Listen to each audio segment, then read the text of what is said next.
My name's Charlie Forsman. We have our rain simulator set up to show how different management practices can have an impact on soil health. I have 4 examples prepared for our demonstration today. The first is conventional till, where the soil is tilled year after year. The second is no-till, where we leave all the plant debris in the field and do not disturb the soil at all.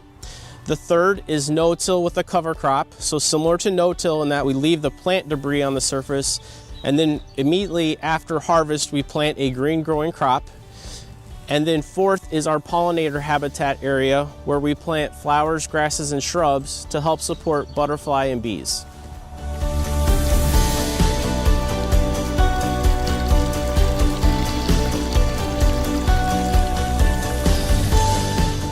In our conventional tilled system, we expect the raindrop to cause a lot of surface disruption, carrying soil, sedimentation, and nutrients out of the field.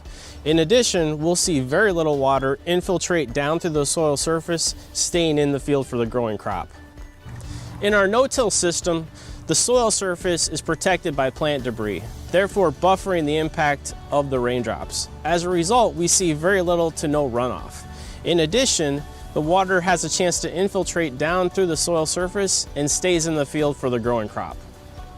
In our no-till plus cover crop example, we have plant debris left on the surface, which helps buffer the raindrops and reduce the runoff. But in addition, we have a green growing crop which has a root structure down below ground. That root structure creates micropores and macropores for the water to infiltrate through the soil and stay in the field. In our pollinator habitat example, the soil surface is protected by plant debris. As a result, we see very little to no runoff.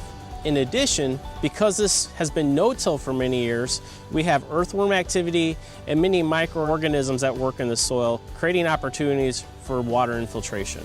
In summary, agronomic practices such as no-till and no-till with cover crops greatly improve our soil health. We see more earthworm activity and a friendlier environment for microbial life.